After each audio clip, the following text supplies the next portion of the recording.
এই জাদুবিদ্যা সত্য, এবং এখনকার অনেক ভণ্ড যে কবিরাজগুলো বের হয়েছে, এরা জিনকে তাবে করে নিয়ে এই জিনদের মধ্য দিয়ে মানুষের মধ্যে জাদু ছড়িয়ে দিয়েছে, এবং এর ফলশ্রুতিতে বহু পরিবার ধ্বংস হয়ে যাচ্ছে। এই জাদুবিদ্যা সত্য।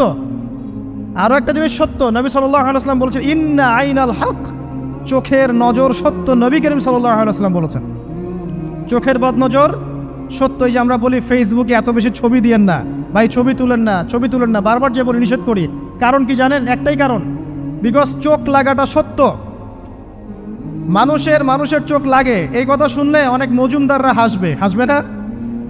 কথা বুঝতে পারেন নাই? কিন্তু এটা সত্য, কারণ নবী করিম সাল্লাল্লাহু আলাইহি ওয়াসাল্লাম যা বলেছেন সাদাকাল্লাহু ওয়া সাদাকা রাসূলুহুল কারীম, নবী যা বলেছেন, আল্লাহ যা বলেছেন চিরায়ত সত্য, এর বাইরে কোনো সত্য আছে? আচ্ছা দেখেন, আমি বললাম যে জাদুবিদ্যা সত্য।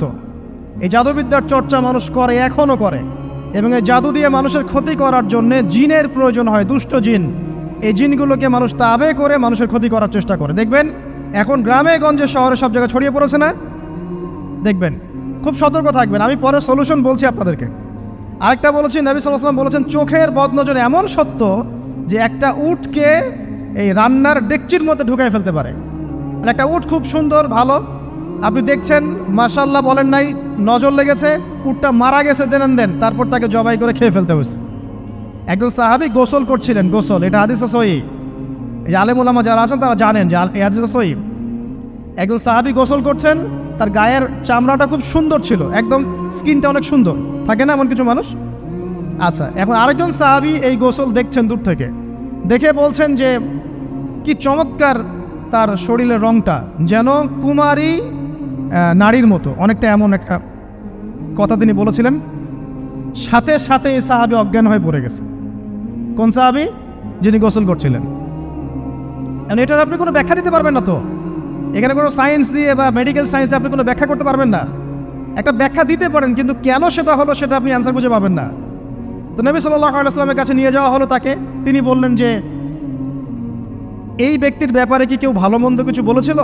তখন একজন সাহাবী বললেন হ্যাঁ, অমুকে বলেছে এর স্কিনটা অনেক সুন্দর, ওকে ডেকে নিয়ে আসুন। ওকে ডেকে আনা হলো। ডেকে আনার পর নবীজি তাকে অনেক শাসালেন, তোমরা তোমাদের ভাইদেরকে কি মেরে ফেলতে চাও? তখন এই সাহাবী তো অবাক, আমি আবার কখন মারতে চাইলাম ইয়া রাসূলুল্লাহ? আমি তো মারতে চাই নাই, আমি তো খালি বলেছি যে তার গায়ের রংটা অনেক সুন্দর।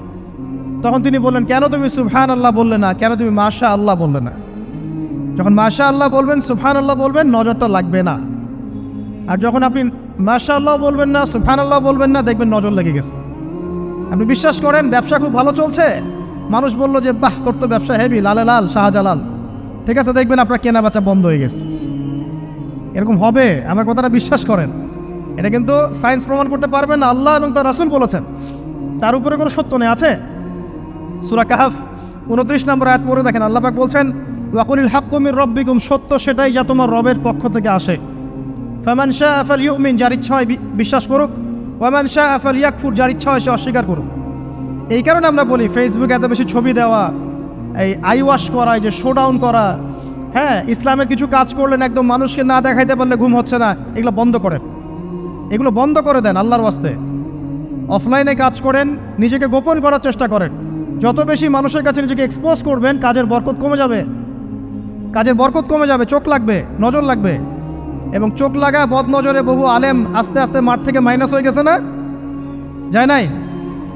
এখন কি আলেমদের সংখ্যা বেশি না কম? যত দিন যাবে আলেমের সংখ্যা আরও কমে যাবে।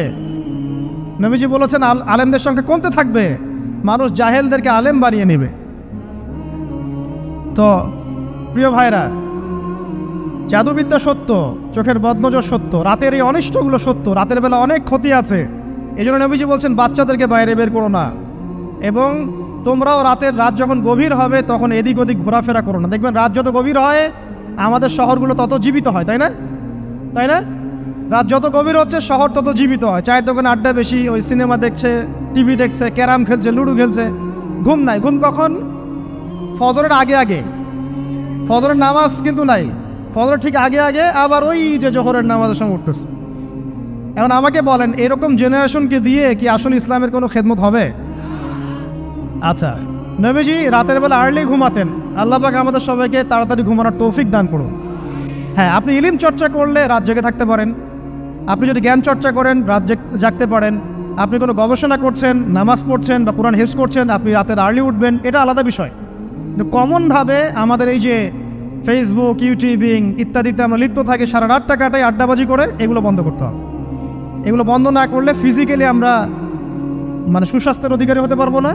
সারা দিনটা আমাদের একটা কি বলবো অলসতার ভাবে যাবে এবং দিনের বেলা কাজগুলো ব্যাহত হবে। এতে করে আমাদের উম্মার এই পুরো বড় যে তরুণ প্রজন্ম আছে এদেরকে আপনি সম্পদে পরিণত করতে পারবেন না। তাই এই সিস্টেমটা চেঞ্জ করা দরকার। নবীজি রাতের বেলা এই সূরা বাকারার শেষে 3টা আয়াত তেলাওয়াত করতেন, আমরা করবো ইনশাআল্লাহ।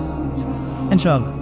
আরেকটা আমল বলে দেই, নবী করিম সাল্লাল্লাহু আলাইহি ওয়াসাল্লাম রাতের বেলা সূরা মুলক তেলাওয়াত করতেন। কোন সূরা এটা? কোন সূরা? তাবারাকাল্লাযী বিয়াদিহিল মুলক। কয়টা আয়াত আছে? 30টা আয়াত আছে। নবীজি বলেছেন সাল্লাল্লাহু আলাইহি ওয়াসাল্লাম যে এই সূরা আপনাকে কবরের আযাব থেকে বাঁচাবে ইনশাআল্লাহ। কবরের আযাব থেকে তো ভাই বাঁচা খুব সহজ নাকি?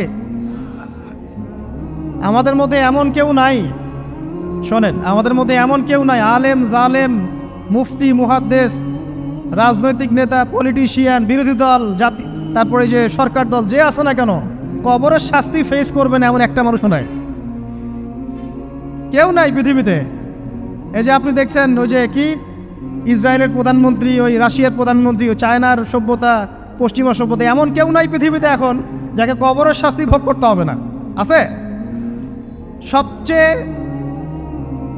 লঘু শাস্তি মানে লঘু চাপ,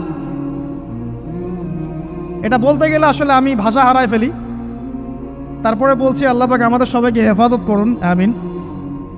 একজন সাহাবীর নাম সাদ বিন মুয়াজ। কি নাম?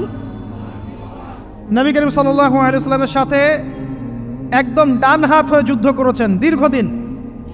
বদর তিনি বীর সেনা, উহুদের বীর সেনা, ঠিক আছে, খন্দকের যুদ্ধেও বীর বিক্রমে যুদ্ধ করেছেন। তিনি আনসার সাহাবী, একদম মদিনার নেতা সাহাবী। সব সাহাবী কিন্তু একরকম নন, কেউ ছিলেন নেতৃস্থানীয় সাহাবী, তিনি ছিলেন একজন নেতৃস্থানীয় সাহাবী, ঠিক আছে, সাদ বিন মুয়াজ। নবী করিম সাল্লাল্লাহু আলাইহি ওয়াসাল্লাম এত ভালোবাসতেন তাকে, এত ভালোবাসতেন যে তাকে নিজের মনে করতেন যে সাদ বিন মুয়াজ আনসাররা আমার নিজের। চারটাখানি কথা। এই সাহাবীর খন্দকের যুদ্ধে এই যে হাতের এই দিকে সম্ভবত হাতের এই রগের মধ্যে একটা তীর এসে লাগে এখানে,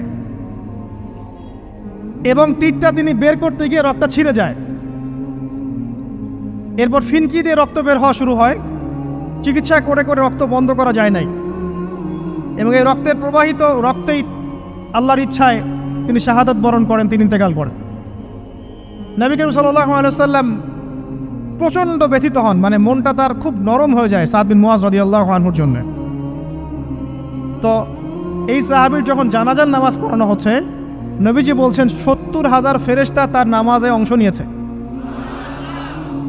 আর এই সাহাবীকে যখন কবরে শোয়ানো হয়েছে, নবী করিম সাল্লাল্লাহু আলাইহি ওয়াসাল্লাম পরে জানিয়েছেন কবরের যে মৃদু চাপ, সাদ বিন মুয়াজ রাদিয়াল্লাহু আনহুর কবরেও সেই মৃদু চাপ দেওয়া হয়েছে। আমি কি বুঝাতে পারলাম ভাই? আমাদের কোনো দাম আছে এখনকার পলিটিশিয়ানদের কোনো দাম আছে? এখনকার সমাজ নেতার কোনো দাম আছে? এখনকার সুদখোরদের কোনো দাম আছে? এই ঘুষখোর দুর্নীতিবাজদের কোনো দাম আছে? আমরা যারা কাঠমোল্লা হয়ে আছি আমাদের কোনো দাম আছে? সাদ বিন মুয়াজ রাদিয়াল্লাহু আনহু যদি কবরের শাস্তি তাকে না ছাড়ে, প্রশ্নোত্তর পর্ব তাকে না ছাড়ে, আমরা পার পাবো? নবী করিম সাল্লাল্লাহু আলাইহি ওয়াসাল্লাম বলছেন সূরা মুলক তেলাওয়াত করো রাতের বেলা, ইনশাআল্লাহ সূরা মুলকের তেলাওয়াত কবরের আযাব থেকে তোমাকে বাঁচান। আর আমাদের তো ভাই কবরে সবাই সাথে যাবে না, গার্লফ্রেন্ড যাবে না, বাপ মা ভাই বোন সবাই যাবে না। একজন ব্যক্তি সুদ খাচ্ছে, জিজ্ঞাসা করে দেখেন কেন খায়, বলবে তার সন্তানের জন্য খায়, তার বউয়ের জন্য খায়, তার মা বাবাকে দেখতে হবে তাই খায়, তাই না? একজন ব্যক্তি ঘুষ খায়, বলবে আমার পরিবারের জন্য খাই।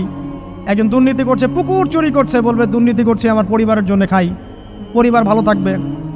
সবার একই এক্সকিউজ যে পরিবার যেন ভালো থাকে, আমার সন্তানরা যেন ভালো থাকে, আগামী প্রজন্মের জন্য কিছু রেখে যেতে পারি, তাই না?